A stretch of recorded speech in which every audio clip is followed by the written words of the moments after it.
This time on Norfolk Perspectives, we're going to be talking about Lakewood Dance and Music Center. They're dancing all over the place, and National Night Out is coming to Denby Park. You're going to want to be there. The Virginia Zoo has a new bundle of joy, and they got some secret surprises that got something to do with flip-flops. And MacArthur Memorial has an exhibit Under the Rainbow that you're not going to want to miss. Stay tuned for great stuff right here on Norfolk Perspectives.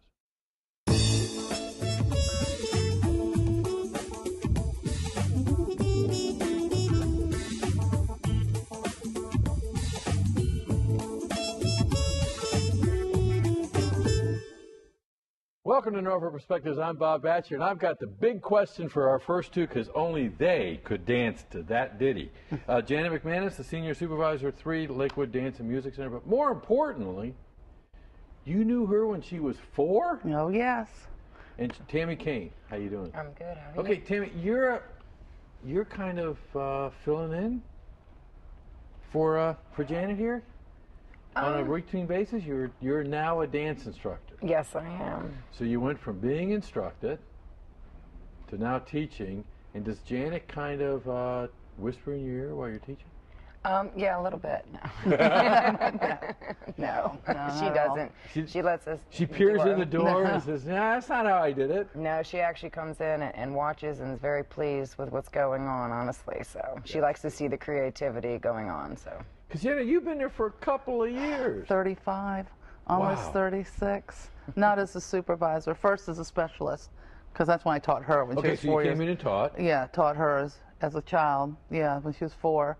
And then I became supervisor about in 1981 or 2. All right. So the first 10 years I was teaching. And I still taught as a supervisor, but the program's so much more extensive now I don't get to teach anymore. But do you still dance? No, I don't get to come dance. on. I'm too busy, but the program's huge. Okay, I got to ask the two of you. First She of all, gets to dance. Could you choreograph a dance to my theme song? Probably. You're that good? She's really good. Really? Really good. Okay, now here's the other question. Who designs the costumes? Each instructor picks out their own costume.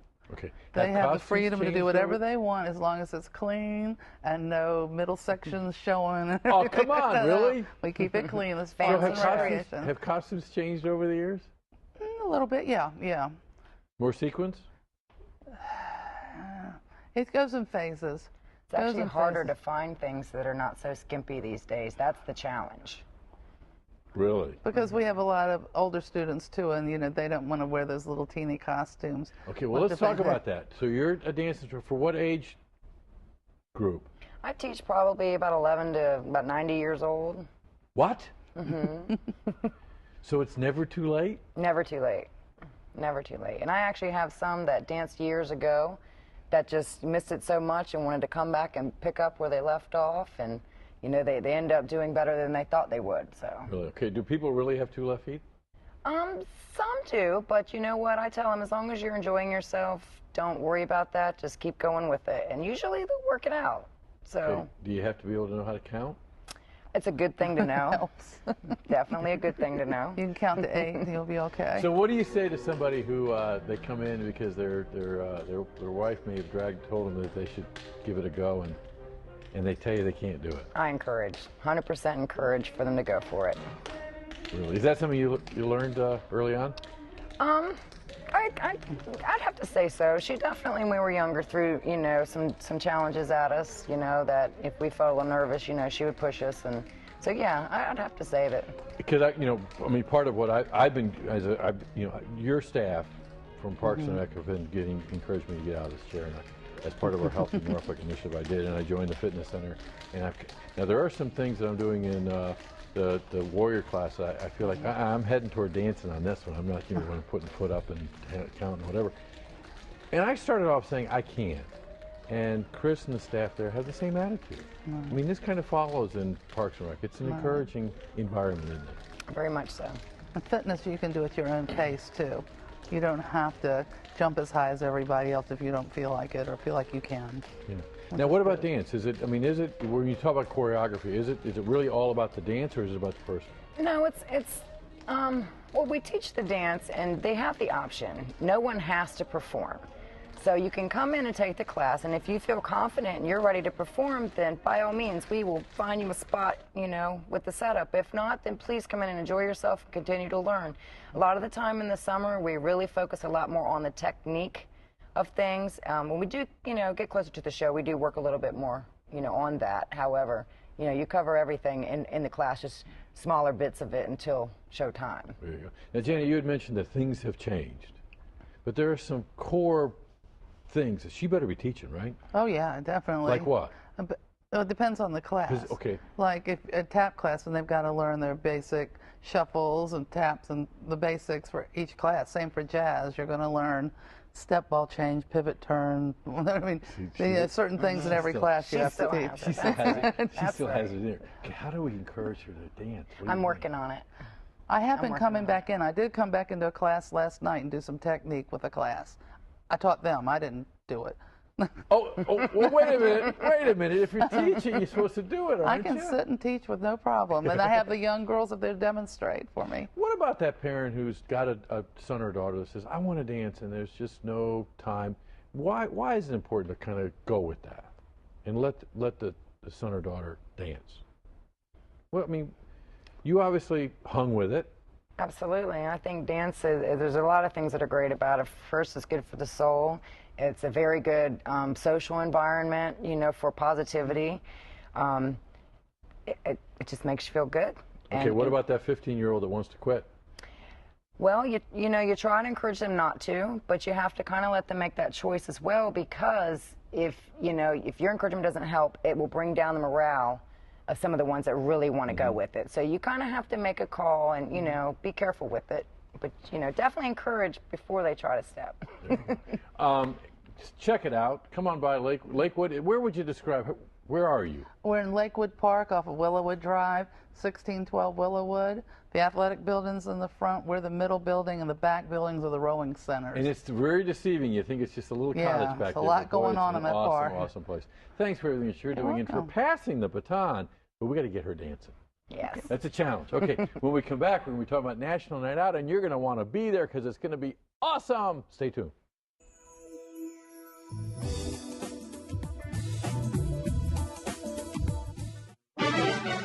Now, some action from the courts. Billie Jean King renewing her rivalry with Arthritis. First set, furious volley, and right to the net for a winner. Beautiful forehand there. Arthritis, stunned. And here, match point. Billie Jean with the ace, taking it in straight sets. Afterwards, a jubilant Billie Jean King.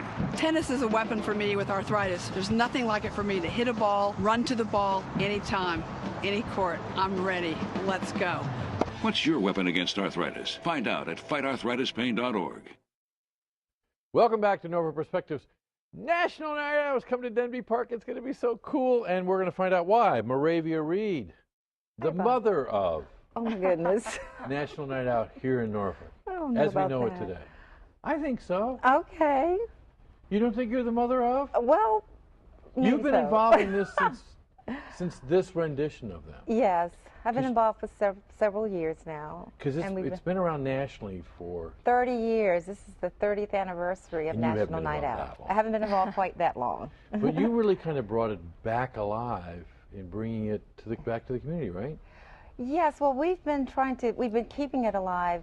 It's been going on in Norfolk for more than 10 years. I know it started, well, there was a big celebration at City Hall in 2002, but there were some celebrations even before that. So it's been going on quite a while. But what's really cool is it takes it into the community. It does. And every year it's been a different community. Yes. And this year the community is? Oakdale Drum roll. Farms, Denby Park. I know it. Yes. And Rebecca Luce, that's your neighborhood. It is indeed. And you're smiling. Yeah, because I like my neighborhood. Okay, and I got down here that you are the subcommittee chair for National Night Out Logistics. Yep. Okay, did anybody tell you that's a terrible job? No, they told me it was wonderful. Oh, really? Yeah. She told you that, didn't she? She did. Joanne Hughes, you're obviously the police officer on this one because this whole program is really coordinated, I didn't say, by Norfolk Police Department and Crime Prevention. Yes. But let's straighten this out. What have you told her she has to do as logistics? Oh, she's, she is on it. She has done a terrific job. We told her she's the nuts and bolts. She's going to bring all this together for us, and she has done it. She's done a terrific job. Yeah, it's so cool because we'll talk turkey here because Denby Park, you've been in the news. Your neighborhood's been in the news. Your neighborhood has been talked about by a lot of people. There's been neighborhood plans galore, and yet this is really cool because the world's coming to Denby Park through National Night Out. I can't wait to walk through the neighborhood. What are you expecting on August 6th? I'm expecting my neighbors to come out, the city officials to come out, and just to have a great time fellowshipping with all the people in our neighborhood. Yeah, it's fun fellowshipping with a cop. It It really is. Yeah. What are your neighbors saying about it? I think they're happy because we get a little bit of a spotlight for a good reason. Something very, very positive. So I think it's going to be a terrific night, and we're going to have a band, and we're going to be able to walk, and I'm going to be able to push my grandkids. It's going to be fun.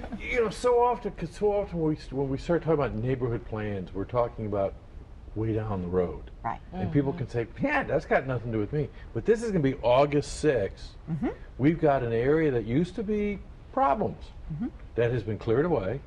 That's going to kind of become, can I say this? It's going to be a party. It is It's a party. It's a celebration. It's a party. Absolutely. It's going to be a great time. She's got a gun in her hip and we're saying it's a party. Yeah. That's okay. That's all right. But it really is about people getting together and networking. Right? Absolutely. What are your dreams and wishes for this night?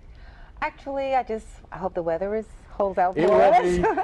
And we're going to have a But nice... you know what? You can have a great parade in the rain, as proven last year. We have done it Fairlawn. before. Yes, That's we right. have. Rain or But shine event. That's right. The parade will start in the 300 block of San Antonio Boulevard. We will walk through Denby Park, cross over Little Creek Road, go into Oakdale Farms, then circle around and come back and end up in the festival area on San Antonio Boulevard. That is so cool. So And that if you should be don't know fun. where we're talking about, it's over by Kroger Farm Fresh on the other side of the expressway. Right, on Correct. Little Creek Road between Southern Shopping Center and the expressway, as Ward's you Corner. mentioned, on both sides. Both sides of Little Creek Okay. Road, yeah.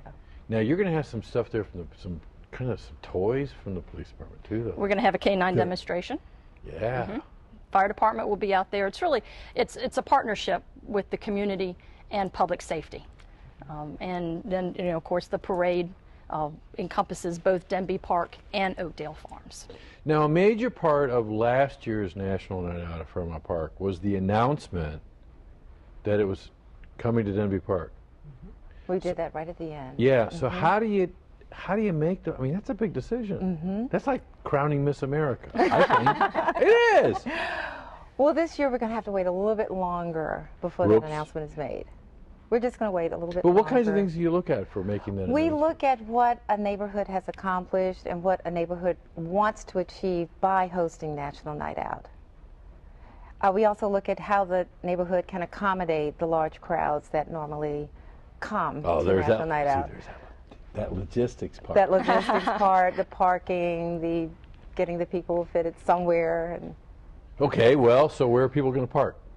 they're going to park in the neighborhood, throughout the neighborhood. Okay. We have some designated areas, and of course it'll be on-street parking, and we have our traffic division that will help us with, facilitating parking and movement and getting across the street, Little Creek Road a couple of times, and it's going to be smooth. Smooth. Yep. Right? It will be. and it's- Absolutely smooth. Right. Okay, and we're talking August 6th at what time? Beginning at 5:30, and we're looking forward to having our dignitaries there as well. Our vice mayor will be there, our public safety heads of departments will be there, and as many citizens, as can come, we would look forward to seeing them. Okay, cool. So check out Norfolk.gov for more information because it Yes. is going to be cool. Cool. Hey, I'm looking down. You guys have shoes on. You might want to hang around because we got a zoo director who's going to be talking about flip-flops. All right. Yeah, next time on Norfolk Respect. Flip-flops. Stay tuned. I have no idea.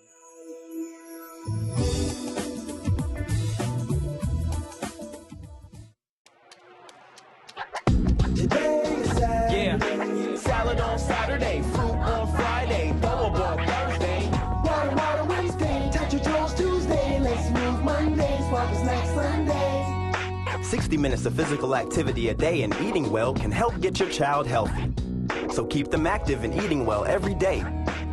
Get ideas, get involved, get going at letsmove.gov. That's letsmove.gov.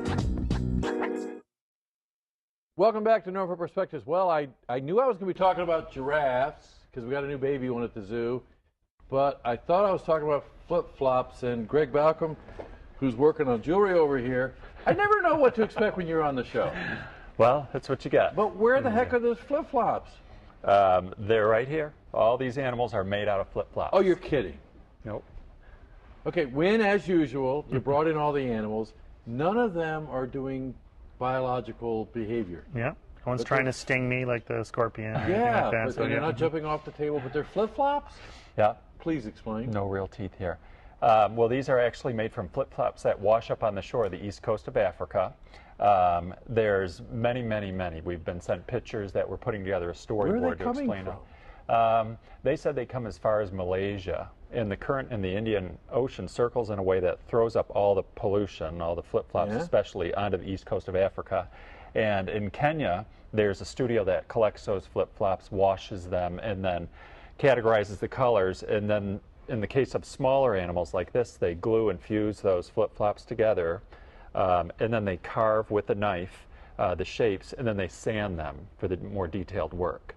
And then the larger animals are actually, a structure is made of styrofoam and the uglier flip-flops, and then they're the ones I've owned. Then the colorful flip-flops are put on the outside and they're skinned down, and then they're sanded.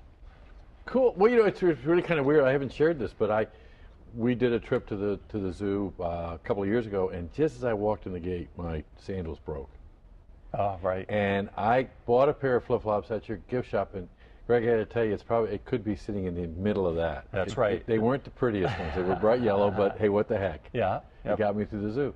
It's inexpensive footwear, I think, that's used around the world. And then when we have a flip-flop blowout, we toss them aside and some land in the ocean. You're speaking from experience. Right. Okay, so that's how it all happens. It is, and it's a great marine cleanup opportunity, of course. So it's really a conservation project of our own. We are the first zoo in the country to bring these into the country. We partnered with the San Diego Zoo, got them on board, so we filled a whole container full, and it was sent to us from Nairobi. It took 35 days, and now we have them all. And what are you going to do with them? Our plan is to retail them. Okay, you have a plan? To resell them in our gift shop in support of our conservation efforts and in support of our animal wellness campus. Cool. So when do they go on sale? They go on sale the end of this month, and we not only have these great animals, but there's jewelry, some very unique jewelry. That's jewelry? That is. How is this Try jewelry? that on. It's a bracelet. Each one has a flip-flop on it. I don't think I'd get it off. Even the bracelet. Yeah, it's a little stretchy. Yeah. Yeah, I don't want to take a chance. Okay, I trust you. It's a bracelet? Then there's a really neat mobile right down here. Okay. The giraffe is stepping on. Yeah, so there's just really a multitude of things. So there's How did you discover this? I actually went to Kenya. My wife and I went on safari for our 10-year anniversary, and we found the little elephant you see up front there at an elephant sanctuary, and then we contacted the studio after we got home and thought it was an amazing thing. At first I thought, are there enough flip-flops to fill the order I think I'm going to order for the zoo for retail? And then they showed me the pictures of the beaches and the collection of flip-flops. It's just amazing how much pollution is out there and what a terrific effort this is to recycle something and really turn it into an art form. Okay, Wynn, I'm going to put you on the spot. He's had ideas before. I mean, in fact, I've learned, you know, watch what you touch. It's on his desk because, you know, if it came from an elephant, you may not want to touch it. So he comes back from Kenya. He's all excited because he just celebrated his 10th wedding anniversary. He tells you he's got this flip-flop art. Now, you're a fairly conservative, outstanding guy. What was your first reaction, honestly? My first reaction is I want to see them.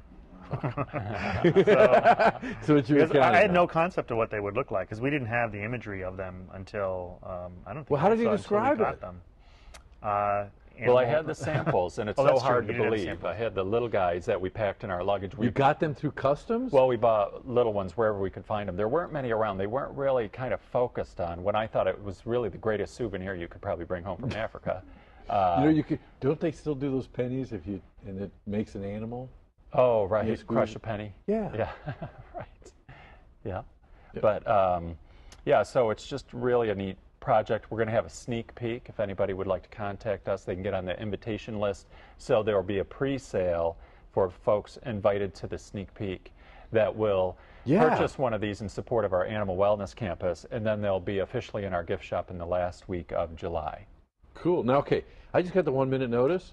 The real reason you're here, the only reason you were invited to come on the show, was to talk about you have a new one of these. That's right. But a real one. We have a real giraffe that was born June 6th. And how big was it when it was born? They're 150 pounds and about 6 feet tall when they're born. That's a lot of flip-flops. That's right. And now, this is not the first giraffe that's been born at the zoo, right? It is not. This is the third baby for this mother, Amara, and Billy. All right. Cool. We were over there the other day, and Billy was going after, this before the baby was born, the leaves in the tree. And I mean, the tongue. Right. They have like a 20-inch It's that kind of long experience tongue. you get all the time. Yeah.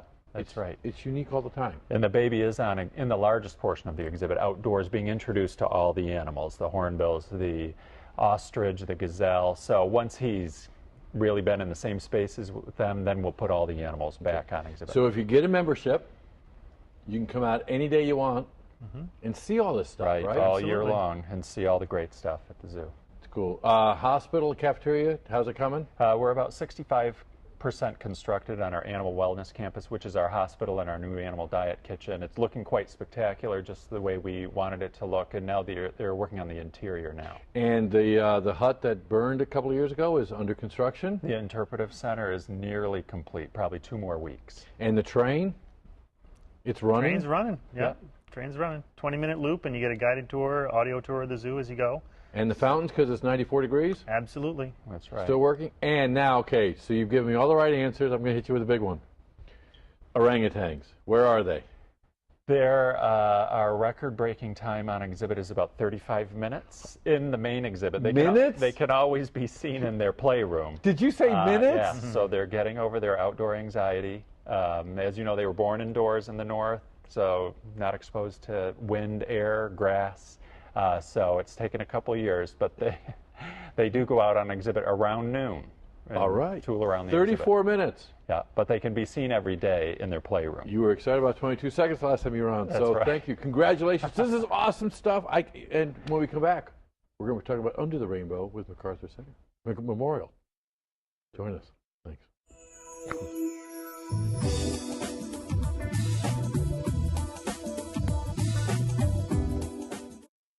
Welcome back to Norfolk Perspectives. Wow, we have replaced from flip-flops and animals to an awesome gas mask. Amanda Williams and Charles Knight, you're going to explain what's on my table, aren't you? Yes, sir. What is this? This is just a sampling of some of the World War I things that we have in the museum's collection. Wait a minute. You said World War I. Right. I thought you were talking about General Douglas MacArthur. He fought in World War I and World War II, as well as Korea. He had a very long career. He did. 52 years. Now, where was he in World War I then? He was in France with the 42nd Division, the Rainbow Division was the nickname. Okay, I think you're sending me on a journey then. When I teased this, I talked about Under the Rainbow. Right. Hence? The division, 42nd Division, which was MacArthur's, was known as the Rainbow Division. You can see on the patch right there, as well as some of the other stuff. And it was the Rainbow Division. Basically, MacArthur is the one that coined that name. He said that the 42nd Division stretched the United States like a rainbow from coast to coast because of all the different states that were represented in its ranks. Okay, let's rewind a little bit because his career started pre-World War I. Right. Where? West Point, admitted in 1899, first in his class, 1903. Did you say first in his class? I Wow. did. Okay, and let's revisit. Why is MacArthur so big in a Navy town called Norfolk? His mother was born and raised here, and as a young child, he spent a lot of time here in what is now Berkeley. Okay, and then so when he, in his later years, looking for a place that was willing to create basically the MacArthur Memorial, the mayor at the time offered him the old City Hall and opened on his birthday in 1964. Been there ever since. Now, have you all had this kind of stuff since or are you collecting it as you go? We don't have any of the general's World War I things, unfortunately. That was all destroyed in the Second World War. So pretty much our World War I collection has been built slowly, piece by piece, in the 50 years that we've been open since then. And this is coming from people who, estates and that kind of thing? Some of it, and good portion of it, probably about 75%, is actually from men that served in the Rainbow Division. So Amanda, even though you get to educate, he knows a lot of this stuff, doesn't he? Yes, he does. So is that how you guys work together as a team?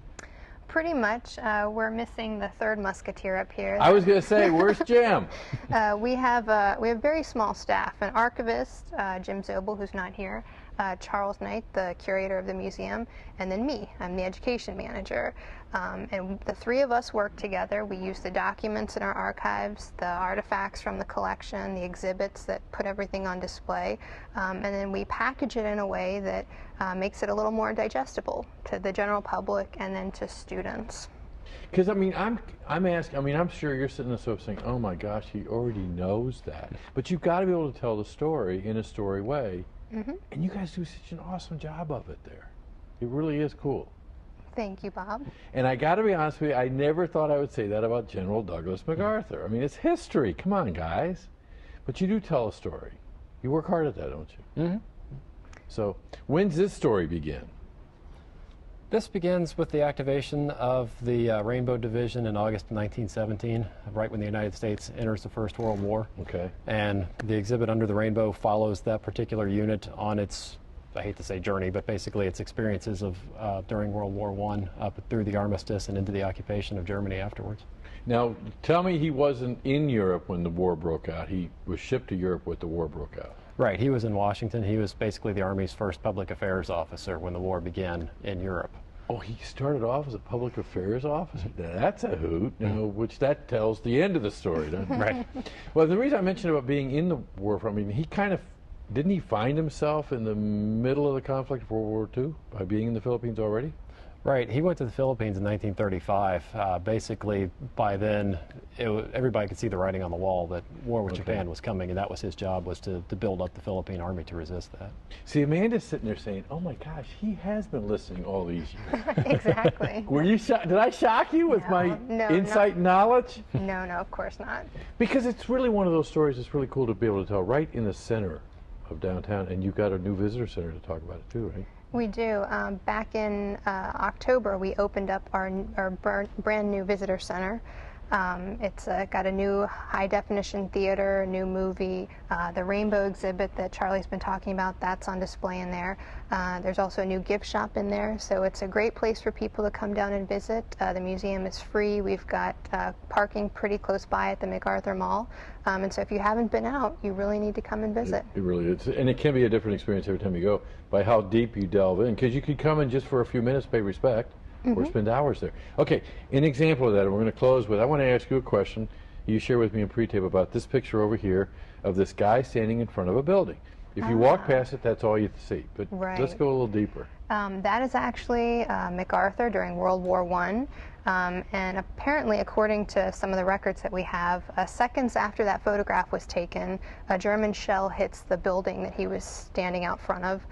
It kills the photographer, but MacArthur escapes unscathed to fight again another day. Wow, what a and See, those are the history's kind not of boring. Stories. Yeah, and those are the kind of stories that the three musketeers, as you say, are helping spin out. Thanks for everything that you do to keep this history alive, but also help us prepare for the future by knowing what our history is all about. Thank you. We want to hear from you what you'd like to see on TV 48, but more importantly, what's going on in your neighborhood. Give us a holler at 664-6510. And as usual, it's a wonderful time to be in Norfolk just because of you. And you, and you. Thank you.